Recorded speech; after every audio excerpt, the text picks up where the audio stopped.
Raiders,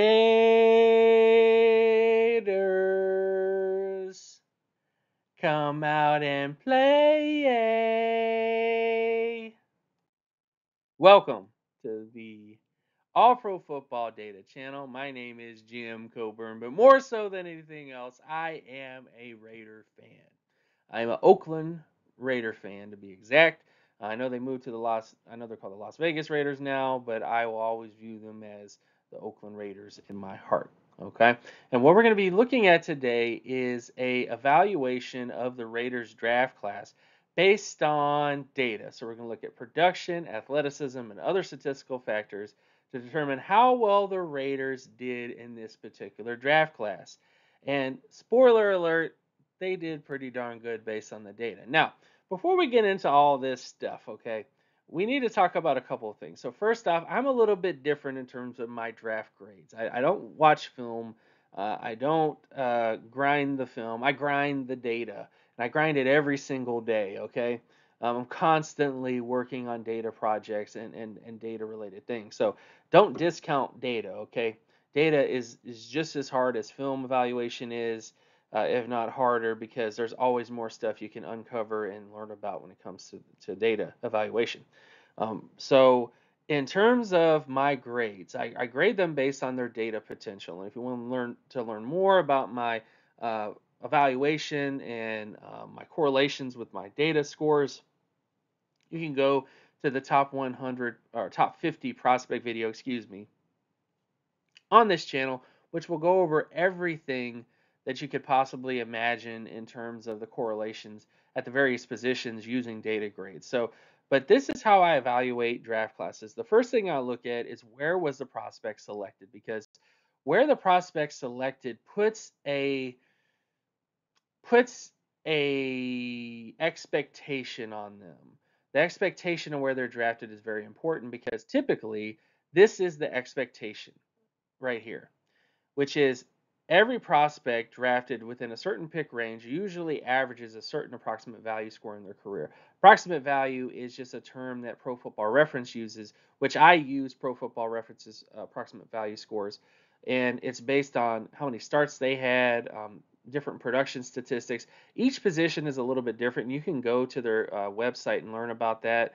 But I use their scores in evaluation to kind of see, okay, I do a lot of data work, I do a lot of production, athleticism, and all these other metric work. But also, you need to kind of look at the NFL side of things, which is how do they actually perform? And this is how these prospects perform based on their draft slot. So when I grade prospects, I'm looking at prospects who have the ability to outperform their draft status. So if you take a prospect at, say, pick 175, they better have a data score that is above what is expected at that selection. Otherwise, you're not going to grade very well with my system. So that is how I grade draft prospects. I grade draft prospects based on that way. Now, the other aspect of things is what do I use as a standard? Well, I use data grades. I use what I call EAV, which is expected approximate value. So, what is the expected approximate value for a prospect that scores in these various metrics? So, what are those metrics? Well, I take a look at production. I take a look at athleticism. I take a look at physical metrics. I take a look at the age of a prospect. I take a look at where that prospect played at. What was the level of competition? What was the strength of schedule? What was the strength of the team that he was on? All those different factors are put into this one data grade. And every position is a little bit different, and you can learn more about that in the various videos that I have. I don't want to get too crazy in this video with that because I'm already getting crazy with showing you all the statistical stuff here. But the bottom line is this: is it's a data grade. That's all it is. It's like RAS, but if RAS had production and physical metric data and where they played in terms of strength of schedule, strength of team, the age, all that different kind of stuff. So it's basically like RAS but better because it includes everything at the position. Now, in terms of limiting factors, so this is the last thing I want to get to before we get into the other stuff with this video. What limits the data? So these are some of the things that can affect data. One is injuries. If a player is really good coming out of college and then they have an injury that drastically affects their future, obviously they're not going to live up to their expectations. Physical, psychological, and mental makeup. That's another thing. This is like the Johnny Manziel metric to a certain extent, or even the Jamarcus Russell metric, which again I remember watching Jamarcus Russell. But you know, a player who doesn't quite have the mental makeup for the NFL can affect them in terms of this information. Unforeseen, I would say, coaching of a team can affect things. You know, if you don't have good coaches, or if you have really good coaches, that can affect draft prospects in really meaningful ways or terrible ways. It just depends. It can go either way with that. The publicity of a media market can influence the perception of a prospect. And we've seen that with PFF. We've seen that with these different grading agencies where you'll have a prospect who didn't really do that well on the football field, but they got these really great grades. And a lot of times I've seen a lot of beat writer. I think the All Pro voting voters have kind of voted with them to a certain extent. Sometimes, not all the time, but I've seen prospects that put were put into different places that I'm like, why? You know, when you look at their data, you know, their production on the football field, which is undeniable. You know, when somebody sacks a player, they sacked them. I understand there's value to pressure percentage, but when somebody sacks somebody or tackles somebody, that's the end of the play. And that's something that you don't really need. There's not much debate for that, you know. There's not much error with that that can happen with that. You know, when you tackle a player, you tackle them. When you sack a player, you sack them. So, but bottom line is there are things that limit the factors of the data and, you know, have that effect on it. Now, moving on to the needs of the Las Vegas Raiders. So this is the Las Vegas Raiders right now in terms of the prospects they have on the team. NFL positional value is the value of the prospects they have on the roster right now in terms of their past ability. So this is essentially like how they're actually performing. The data grade is the EAV grade. This is how they performed coming out of college. So this is basically what their data grade was coming out of college. And then age is kind of what their age is. And then, of course, you have EFF, which is just their efficiency scores, which that deals with advanced NFL metrics, which if you go to my Patreon page, you can kind of learn more about that. But the basics of it, this becomes the framework of what the needs are for the Raiders. Okay, when we're evaluating them, we're going to look at everything from that perspective. And first off, this is what the offensive needs are for the Raiders. They need a quarterback, obviously. They need a running back. They need a wide receiver, and they need an offensive line position. Especially, they need that. They really do need that. So those are the big needs on offense. On defense, they really need cornerbacks. They need edge rushers, some safety help, linebacker, and defensive tackle kind of lower on the list. But mainly, it's sort of getting a tag team partner for Max Crosby. Max Crosby is a great edge rusher, but they need to have somebody to kind of play with him on the other side of the football, if you will. So that's kind of the way things are. Now, again, before we get into the grades, the biggest factors in terms of the final grade, did they meet their roster needs? That's a big thing that I really stress in terms of evaluation. I think the biggest needs that I've identified so far with them, they need running back help, they need wide receiver help, they need offensive line, cornerback, quarterback, and edge. Did they draft good prospects? You know, because it doesn't matter if you take a running back or a wide receiver, but if they're not a good prospect, you're going to be drafting another one the next year. So that's another thing. Did they draft prospects that had the data potential to outperform their draft status? That is a big part of my grades. If you draft a player that is likely not going to become a long-term starter, it is not even going to outperform his draft status, you're not going to go anywhere. You're not going to really take me anywhere with that. So that's definitely another thing. So these are all the questions that data can give some answers to. And now we'll start to answer those questions now. Starting with pick 13 and Brock Bowers, tight end out of Georgia. His data grade is 98.63 out of 100. His floor grade is 77.18 out of 100. And the floor grade is the average AV of prospects who tested like Bowers in the first round. Tight end is probably one of the least valuable positions in the NFL from an approximate value standpoint. The reasons why is they're used less than what wide receivers are used as in terms of the receiving game. And when it comes to tight ends, your best value really comes if you're like a top five tight end at the position. So if you're like a Rob Gronkowski or a Jimmy Graham or Travis Kelsey or those types of tight ends, you definitely have a lot of value in the NFL. But if you're, say, a lesser tight end, like a top 5 or a top 15 tight end, you're not making the same type of impact. If you're averaging, 500, 600 yards a game with, say, 5 to 4 touchdowns, you're not really doing it, especially since what all the wide receivers are doing nowadays. So the tight end position is definitely devalued. So that's kind of what that deals with. His balance grade is sort of a balance between his ceiling and his floor is 87.59, and the average AV of where he was selected is 97 percentile. My overall grade for this would be an A. The reason why is his data potential is 98 percentile, and the AV of his selection is 97 percentile. So essentially, he has the ability to meet the expectations of his draft slot based on his production data. So when we take a look at offensive market share data, he was elite. He had 90 plus percentile total offensive market share, 95 percentile touchdown market share, with near elite receiving market share in the 89 percentile range. This is fantastic numbers for a tight end to have production wise. And the biggest thing with him was his efficiency scores, 90 percentile in terms of yards per reception, 90 percentile in terms of his touchdown percentage. So not only was he really productive, but when the ball got into his hands, he was getting massive yardage and touchdowns. So great productive player in terms of his efficiency scores. And then when you get to athleticism, this is based on his estimated speed score. He didn't do anything at the combine or his pro day to really determine much, but based on his projected 40-yard dash, he would have tested as sort of a 90 plus percentile speed athlete at the tight end position. You can kind of discount that if you want, but I'm just basing it on what he might have done if he actually tested based on NFL Draft Scouts estimates. And then, of course, when you get to adjusted production traits, this looks at the strength of team, the strength of schedule, and everything else like that. The bottom line is this: is Brock Bowers was extremely productive, incredibly efficient on one of the best football teams in the nation, competing against some of the toughest competition in the nation. So that's why he is what he is. That's why he's a 98 percentile prospect, because he was really productive and he did it at a program that was incredibly competitive and stuck out in that program.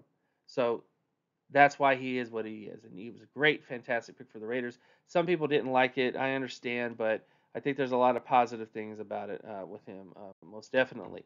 Now, when you get to the next pick, pick 44 with Jackson Powers Johnson, offensive center out of Oregon. His data grade was 99 percentile.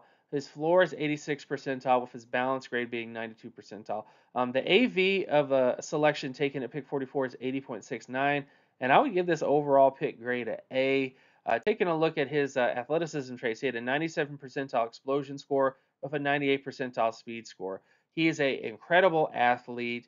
He played against really tough competition at Oregon, because I do take into account the strength of competition and the age of offensive linemen in terms of my grading system. So based on all these factors, it's easy to see why he is a fantastic pick here. So the Raiders took a 98 percentile tight end, a tight end that has the potential to be 98% or 98% better than all the tight ends in the NFL in history, and then they followed it up with a center who has a 99 percentile score. Like, this is just a great start to the draft for them. Very, very good start for them. Then, of course, you get to pick 71 with Delmar Glaze, offensive tackle out of Maryland. His data grade was 89 percentile with a floor grade of 86.25. His balanced grade is 92.63 with a pick AV of 69.11 out of 100. Overall pick grade here would be a B plus. Taking a look at his athleticism traits, he had a 46 percentile explosion score with a 73.87 percentile speed score. So based on his athleticism traits, he tested more closer to like a starter based on his overall data. I understand some people kind of viewed him as a reach, but based on his data, based on where he played, his level of competition, you take a look at the strength of schedule, you look at his size, you look at his athleticism traits, all those things factor into things, and based on all of that collective data, he tested really well. So I like this pick for them because of that, and I think he is definitely going to fill a lot of needs for them long term based on his overall data profile. Then, of course, we get to pick 112 in Decamerion Richardson, cornerback out of Mississippi State. His data grade is 66.55 out of 100. His projected floor grade is 45, with a balanced grade of 55. Pick AV is 62 percentile. Overall pick grade would be a D. This is one of the first picks that I didn't really like that much for the Raiders.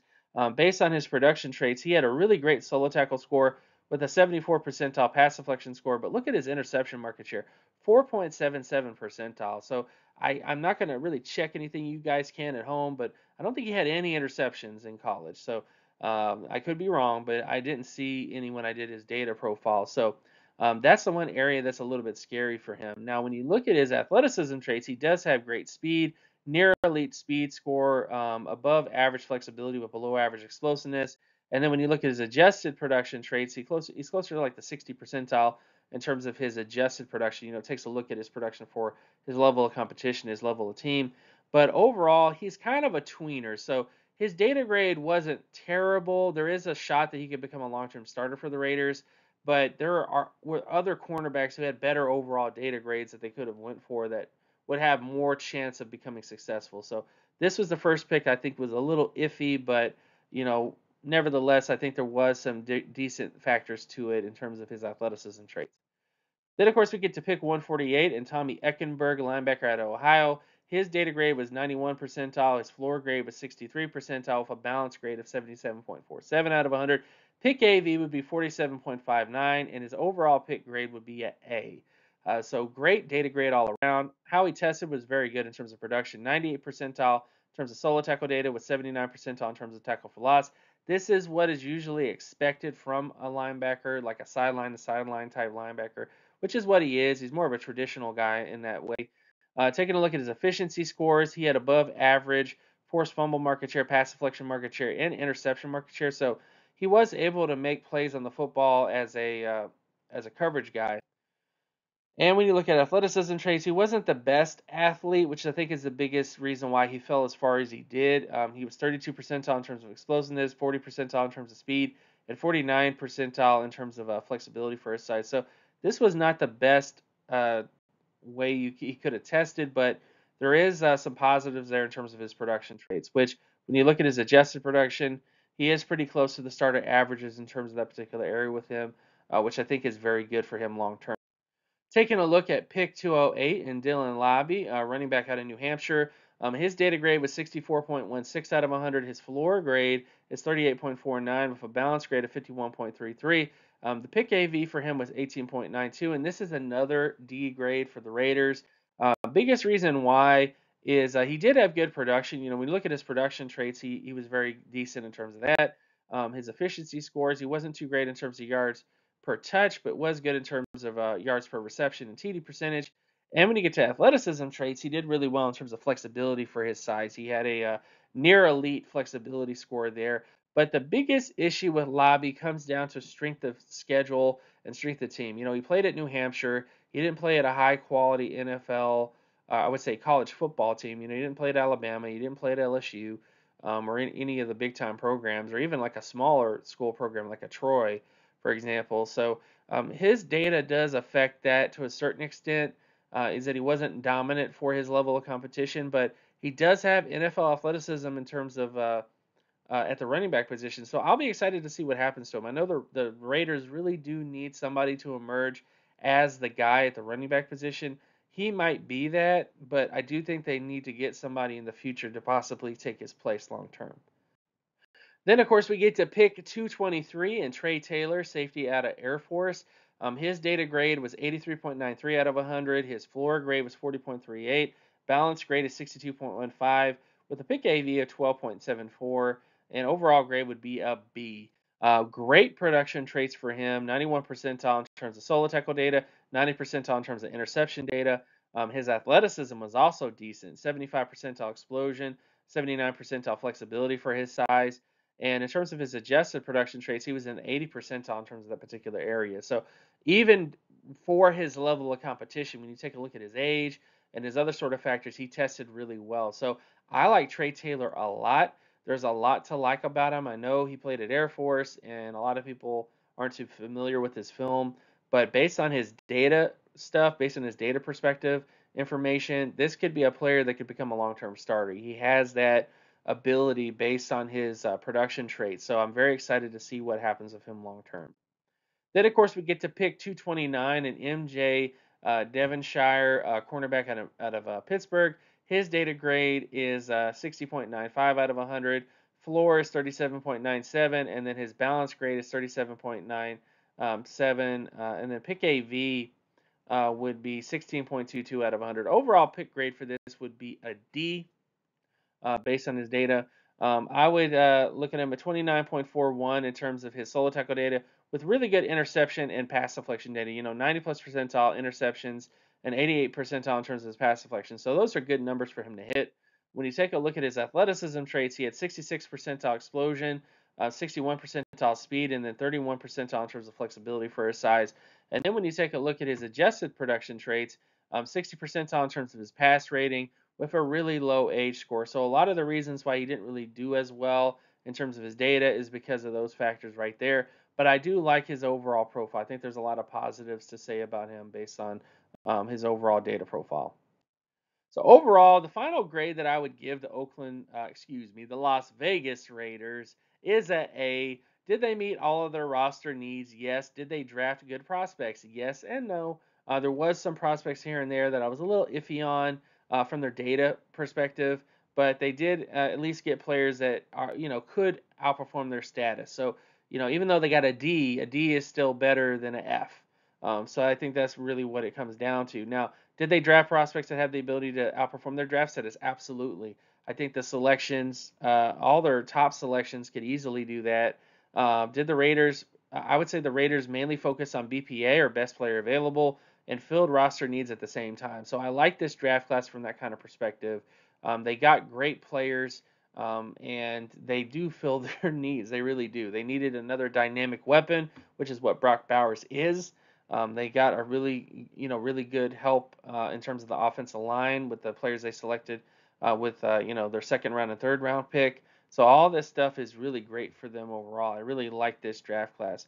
Overall, though, thanks for watching. Check out my Patreon page at patreon.com/jcoburn to learn more about the work that I do here. Also, check out my formerly known as Twitter account at Gymmetrics, and make sure you purchase the 2024 NFL Draft Analytics Guide available today. Link is in the description. Learn more about the prospects I just discussed because every single prospect I discussed right here is in that draft guide. So, what are you waiting for? If you are a Raider fan, purchase the guide, learn more about these prospects, learn about all the other prospects in the draft, and also learn some information that you may not have known already in terms of evaluation. So definitely check that out, and I will see you guys in the next video. Peace.